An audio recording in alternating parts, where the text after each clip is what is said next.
Bom dia, tudo bem com você? Como é que estão as coisas aí? Seja bem-vindo aqui ao canal Dinheiro. Hoje é dia 26 de maio de 2023, uma sexta-feira. Eu sou o André Godoy. Acho que eu já falei, esse é o canal Dinheiro, né? Tô meio... eu queria conversar com vocês a respeito de um assunto. Na verdade, eu gostaria de ter falado sobre isso antes, é que eu realmente tive que demorar um pouco para analisar o relatório que o Ministério da Fazenda soltou na segunda, acho que foi na segunda-feira, segunda ou terça-feira, né? Acho que foi dia 23, se não me engano. Que foi a previsão de déficit para o Brasil para este ano de 2023. Interessante que, num primeiro momento, eu achei que tivesse alguma coisa errada, ou com o relatório, ou com a mídia de forma geral, porque o relatório fala, na verdade, de um déficit de 228 bilhões. É a projeção de déficit para o Brasil, do orçamento das contas públicas para o Brasil deste ano, 2023. No relatório consta como 228. Só que quando você vê na mídia, a mídia fala de um déficit de 130.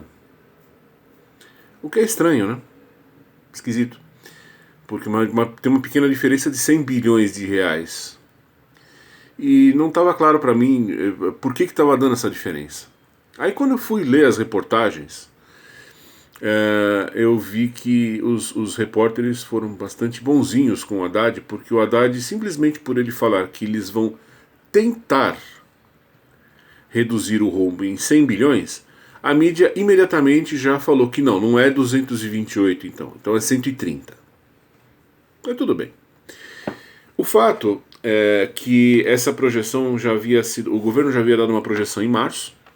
Em março o governo tinha falado que ia ser 100 bilhões, 107. E a projeção só está subindo, né?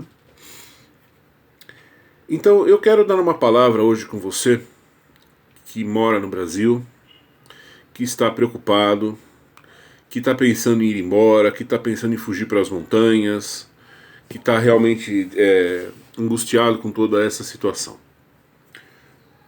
Eu já falei aqui no vídeo, acho que de ontem, que por força até da minha formação profissional, eu aprendi a não me abalar muito com certas desgraças. Vejam, não é que eu seja indiferente à dor humana, tá? É que eu acho assim, que a dor humana é uma coisa que em geral vai além das minhas possibilidades. Eu não tenho o poder de consertar o mundo, né? Eu não tenho o poder de anular, por exemplo, a decisão de 60 milhões de eleitores. Eu não tenho esse poder.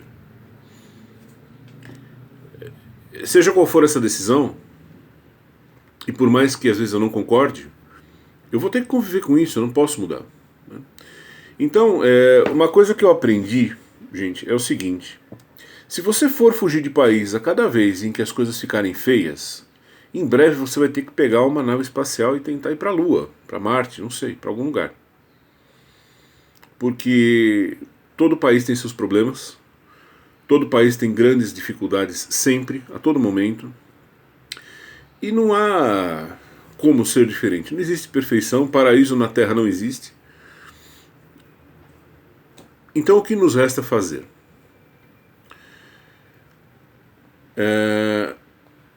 Resta-nos esfriar a cabeça. E se você está neste canal, e eu entendo que você esteja neste canal porque você ou é um especulador, ou você quer ser um especulador. E veja, quando eu digo um especulador, eu já falei isso várias vezes, eu não estou falando que necessariamente você tem que ser um cara que chega na bolsa e compra $1 bilhão em contratos, não é isso. O especulador é simplesmente aquele cara que está esperando às vezes para ver se ele vende o imóvel dele agora ou daqui a pouco. É isso, né? Você às vezes no seu dia a dia, você nas suas coisas particulares, você pode estar numa situação em que você precisa tomar decisões relativas a dinheiro, né? E em geral essas decisões são especulativas. Então eu costumo brincar, há mais especuladores no mundo do que se imagina. né? Porque pouca gente no mundo está disposta a fazer investimentos com os quais elas vão casar, ficar para os próximos 30 anos investindo naquilo. Em geral, a pessoa tem aquela perspectiva assim, bom, eu vou comprar agora para vender daqui a pouco, enfim, é esse tipo de coisa, né? É muito raro alguém estar no momento da vida em que a decisão é, vou comprar agora para ficar nos próximos 10, 20, 30 anos, né? Então, em geral, há muitos especuladores que até nem sabem que são especuladores. Se você é uma dessas pessoas, a minha sugestão, uma sugestão de quem já passou por algumas crises, já viu algumas coisas, esfrie a cabeça, tá? E pense apenas no seguinte: como que você pode lucrar com os erros alheios, tá? Eu não estou falando aqui, repito, que você tem que torcer para que as pessoas errem, que você tem que torcer pelo pior, você tem que torcer para que tudo dê errado. Não é isso, não é isso. Mas você precisa entender que as coisas têm um rumo próprio e que não depende de você interferir nesse rumo. Não depende de você qual vai ser onde que o Lula vai gastar o dinheiro dos impostos. Você não tem esse poder. Eu não tenho esse poder. Isoladamente ninguém tem esse poder. Talvez, não estou defendendo o Lula, mas talvez nem o próprio Lula tenha esse poder isoladamente. Talvez haja lá um grupo de pressão, a gente não sabe, né? Veja, não estou defendendo o Lula, tá?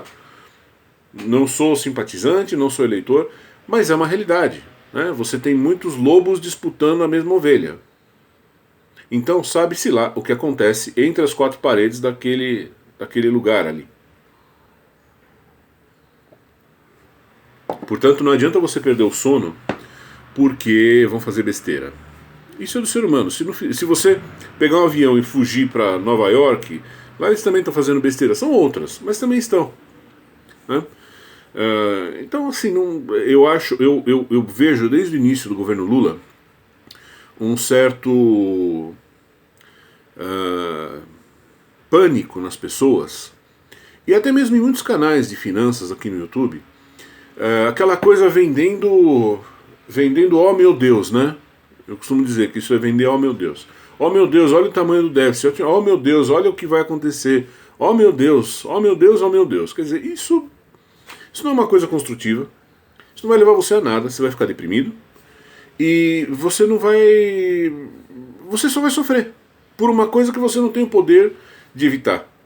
Certo? É triste. Eu acho triste. Eu acho que o Brasil perdeu uma grande oportunidade. Mas perdeu. Fazer o quê? Já foi. Não depende de mim, não depende de você, não depende de ninguém. É um conjunto de pessoas muito grande. A decisão foi essa, então é isso que vai ter para almoço hoje. Certo? É isso que tem no cardápio. O que você pode fazer?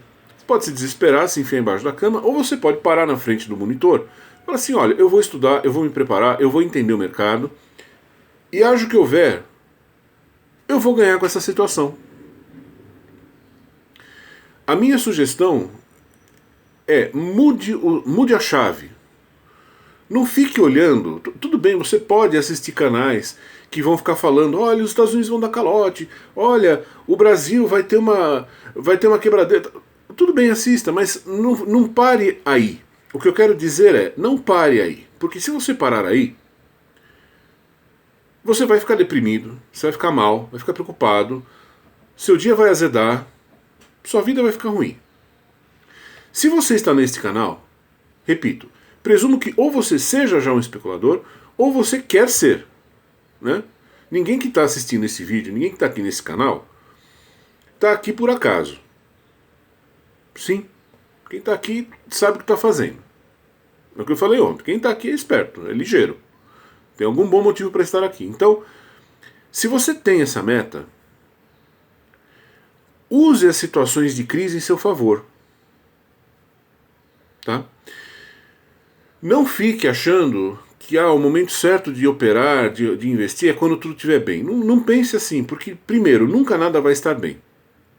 E segundo, agora uma dica que é assim, as pessoas mais sensíveis podem se ofender com o que eu vou dizer agora, mas é a realidade. Situações de crise são mais fáceis de você fazer bastante dinheiro. Porque em situações de crise, o sentimento presente é basicamente o medo. E no medo as pessoas fazem muita besteira. Se você estiver com a cabeça fria e os outros estiverem com medo, você vai tirar vantagem dessa situação. Não me entenda tirar vantagem, aquela coisa do Gerson, né, do jeitinho brasileiro, tirar vantagem em tudo. Não. É você objetivamente estar num jogo em que você vê que o outro lado fez besteira. É assim, não é? Você vai jogar xadrez. Se você está jogando xadrez e você estiver nervoso, ou por qualquer motivo você fizer uma besteira, o seu adversário vai tirar vantagem disso. Ele vai explorar a besteira que você fez. Né? É assim que se joga xadrez. Se nenhum dos dois lados nunca cometer nenhum erro, não acaba o jogo. E se quando um lado comete o erro, o outro lado fala, não, eu não vou tirar vantagem do erro do meu, também não vai acabar o jogo. Ninguém ganha. Né? Vai ficar um amontoado de abobrinhas feitas ali no xadrez, ninguém vai tirar partido de nada, de proveito de nada, não acaba o jogo. Não vai ter vencedor, não vai ter perdedor. Jogar é isso, um vai errar uma hora, o outro vai acertar. Objetivamente, estão sendo cometidos muitos erros nesse governo. Isso é ruim? Sim, eu acho isso ruim. Só que isso também são oportunidades. Veja, nós estamos falando de um governo que vai ter um rombo de 200 e poucos bilhões num ano. As nossas reservas cambiais estão na faixa de 300 bilhões de dólares, mais ou menos. Mais ou menos, tá? Há controvérsias quanto ao valor, porque depende da maneira como você calcula, quem é o dono do dinheiro, tem umas contas meio esquisitas aí. Mas enfim, se você parar para pensar, o déficit anual do Brasil é de proporção significativa diante das nossas reservas. Ou seja, pode ser que tenha alguma oportunidade boa surgindo. Vale a pena ficar atento, e aqui eu vou ficar atento a isso. Eu estarei aqui falando com vocês a respeito de números do governo e falando, olha, está acontecendo assim, está acontecendo assado, observem tal coisa, observem tal coisa. Por quê? Porque é assim que se joga. Não é pecado, não é feio, não é crime, não é nada. Repito, é a mesma coisa que você está jogando xadrez e você observar o erro do seu adversário. É isso. E se você sente culpa por ganhar em cima de uma crise financeira, pensa no seguinte, você está recuperando de volta uma parte do dinheiro que o governo te roubou. Se você tem muita dor na consciência, para pensar nisso, certo? Os caras te roubam o ano inteiro. Na hora que pintar uma crise e quebrar as pernas do Brasil, é a hora que você vai pegar um pedaço desse bolo de volta. É isso. Se você tem muita dificuldade em lidar com essa questão moral, vamos dizer assim, que eu acho que nem é uma questão moral, né? Porque você está jogando contra um cara que ele não é uma viúva, não é um órfão, não é um velhinho, né? A gente sabe quem são os caras que estão do outro lado do jogo. Então, repito, não se desespere, não fique azedo, não fique preocupado, não fique hesitante, sabe, com medo de... Não fique. As melhores oportunidades do mundo surgem em situações de caos. Se você é um especulador, ou se você quer ser um especulador, é isso. Ou você acha que ser especulador é o quê? É operar no mercado suíço?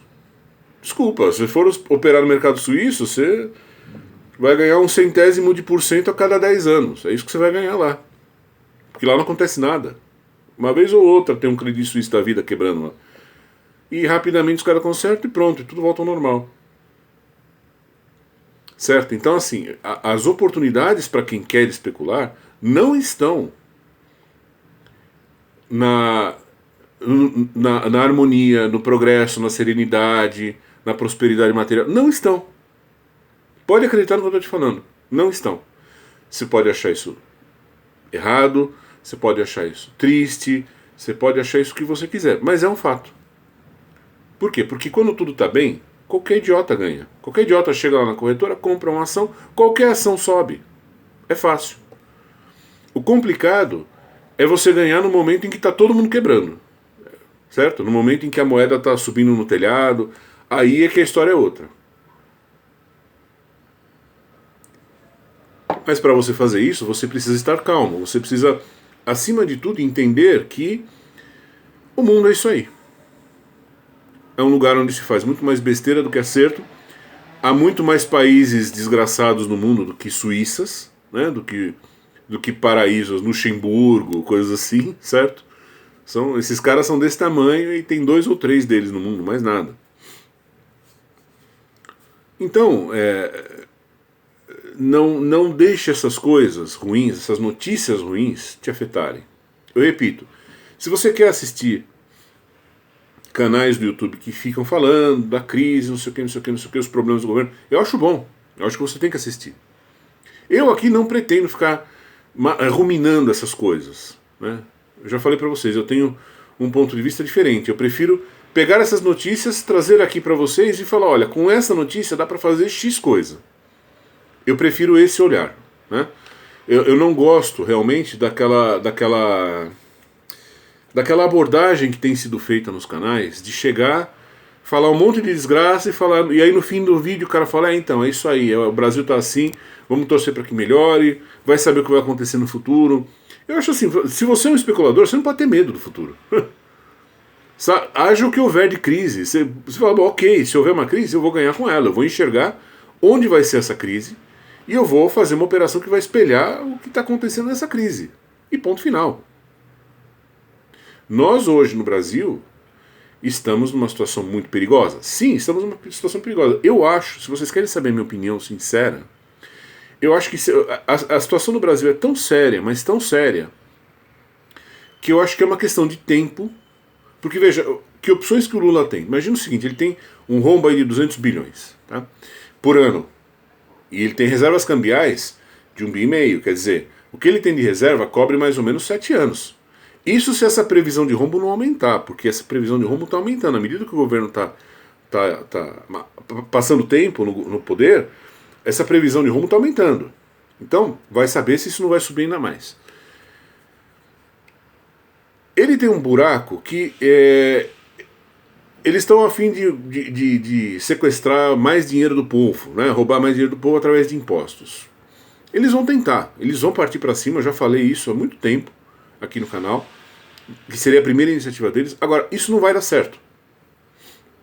Por quê? Primeiro, porque as pessoas estão cansadas, elas vão encontrar um jeito de não pagar. E segundo, porque a atividade econômica não suporta isso no Brasil. Você não tem... É a mesma coisa que você querer parasitar uma vaca que está pele e osso. Não tem mais o que fazer aqui no Brasil, não tem mais o que explorar. Então essa estratégia não vai dar certo. O que ele pode fazer? Ele pode tentar vender dívida, emitir dívida, né? O que eu não sei se vai dar muito certo, porque ele quer reduzir os juros. Quem que vai comprar essa dívida? Complicado. Ou ele pode então forçar a mão e em algum momento falar assim, olha, eu quero ter de volta o poder de imprimir moeda. Hoje ele não tem esse poder. Esse poder foi tirado do governo em 2000. Hoje ele pode muito bem chegar e falar assim, eu quero esse poder de volta. Sinceramente, senhores, eu acho que ele consegue. Eu acho que se ele bater o pé realmente e falar, eu quero, eu acho que ele consegue. Porque não há oposição no Congresso. Né? Ali é um bando de marmota, um bando de, né, de gente retardada que está lá dentro. É aquela história, né? Você dá 2 tartarugas para ele... Pega qualquer um daqueles caras da oposição, dá 2 tartaruguinhas para ele cuidar. Né? Uma tartaruguinha vai engravidar e a outra vai fugir, de tão espertos que eles são. Então assim, se depender da oposição, o Lula vai aprovar o que ele quiser. E eu acho que a coisa vai acabar caminhando para isso. Porque o próprio Lula já disse, várias vezes durante a pandemia, ele falou, olha, qual o problema de imprimir dinheiro? Ele já cantou a bola. Então eu não me espantaria se isso acontecesse. Aí você fala assim, bom, o cenário então é péssimo. Sim, o cenário é péssimo. Mas não pare aí. Dê um passo além. Pense nos próximos 2 ou 3 movimentos das peças. O que vai acontecer se ele realmente fizer isso? O que vai acontecer se esse rombo nas contas públicas continuar aumentando, como tem aumentado? É isso que você tem que ter. Eu não estou aqui para fazer vídeo motivacional, eu não estou aqui para ser seu coach, nada disso. Eu estou aqui apenas para dizer o seguinte, se você é um especulador, ou se você quer ser um especulador, não se deixe deprimir por notícias ruins, porque notícias ruins são a nossa matéria-prima. Pro bem ou pro mal, é delas que nós vamos nos alimentar. É delas que sairão as boas, as melhores operações da sua vida. Será dos erros dos governantes. Esses dias eu falei do mercado de câmbio, né? O mercado de câmbio é o único mercado onde você realmente consegue, as coisas têm um valor intrínseco, né? As moedas que são os ativos têm um preço. Você compara o estoque das duas moedas, você tem o preço de uma em relação à outra. Tantas dessa para uma desta. Ainda assim existem crises cambiais. As mais ferozes crises, aliás, são as cambiais, né? Pode ver, crise de bolsa, dá um pico, tal, passou. Crise cambial não. Crise cambial, quando vem, aquilo vai destruindo a economia inteira. Aí você me pergunta, por que tem crise cambial? Se é justamente o mercado onde é possível saber qual é o preço das coisas. Ocorrem crises cambiais porque o governo se mete e ele fala assim, não, uma melancia não custa 5 moranguinhos, uma melancia custa 2 moranguinhos. E ele insiste, ele publica isso no Diário Oficial. Certo? É um horror? É um horror. Ele vai prejudicar a economia fazendo isso? Vai. Mas ele está te dando a oportunidade de ganhar dinheiro. É assim que funciona a cabeça de um especulador. Você não é um cara que está preocupado em instituir a verdade e a justiça no mundo. Você simplesmente vai surfar na onda que já veio pronta. 60 milhões de pessoas escolheram o que está aí. Não nos cabe julgar se o que está aí é bom ou ruim. Nada, isso é besteira. Isso é besteira. Eu digo a vocês uma coisa. Se fosse o Bolsonaro que estivesse lá e o Paulo Guedes e eles estivessem fazendo as mesmas asneiras, eu estaria aqui falando a mesma coisa, porque, pra mim, tanto faz quem está sentado lá dentro. A minha cabeça está exclusivamente voltada pro tabuleiro. Eu quero olhar, eu quero ver se eu encontro um erro, uma falha no jogo do cara. Esse é o ofício. Esse é o ofício. Não é... ai meu Deus, o que vai ser do mundo agora? Né? Eu estou falando isso porque eu tenho observado que muita gente, isso assim no dia a dia mesmo, muita gente está muito angustiada, muito para baixo, muito preocupada, muito desesperada. Ok, se a pessoa não trabalha com especulação financeira, ela realmente, sei lá, vamos supor, você tem uma fábrica, você tem um comércio. Bom, óbvio, você não pode pensar como especulador financeiro. Porque se você tem uma fábrica ou um comércio, não existe jeito de você ganhar com o caos. Desculpa, você precisa que haja estabilidade, que haja progresso. Você precisa disso. Né? Agora, se você é um especulador financeiro, é uma outra história. Para você, vacas gordas ou vacas magras estão no seu cardápio. Não tem problema. Né? Então, esse era o recado que eu gostaria de deixar para vocês. Não, se você realmente está no jogo da especulação, está nesse ofício, não pense como uma pessoa que é um dono de um comércio ou um dono de uma fábrica. Não fique pensando, meu Deus, precisaríamos que a coisa estivesse boa. Se estivesse boa, seria melhor. Veríamos menos desgraças, né? Mas o fato de estar ruim também não é ruim, porque vai te abrir muitas opções de boas operações. Pode acreditar. E repito, aqui eu estarei atento às opções que vão surgindo e eu vou dividir isso com vocês. Eu vou falar, olha, está acontecendo assim, está acontecendo assado. Né? Caminhos por onde se poderá ganhar alguma coisa. Eu acho que é interessante fazer isso até para que vocês também vejam ao vivo a cores que isso funciona, que isso é uma realidade. Né? Não vale a pena, acreditem, não vale a pena você ficar angustiado, ficar desesperado, se o seu trabalho é ou você deseja que seja especular. Você tem que estar com a emoção zerada, tanto faz, se o que estão fazendo é maravilhoso ou péssimo, porque em qualquer caso haverá uma oportunidade para você entrar. Haverá um erro que você poderá explorar. Tá? É isso que você tem que ter em mente. Você está neste ofício, neste jogo, para explorar os erros alheios. Você precisa desenvolver a habilidade de enxergar os erros alheios e saber como lucrar com eles. Isso é especular. Tá bom? Por hoje fico aqui. Muito obrigado a vocês todos pela paciência, pelo tempo, pela atenção, pela presença. Comentários, críticas, perguntas aqui embaixo. E a gente se fala. Até mais, senhores.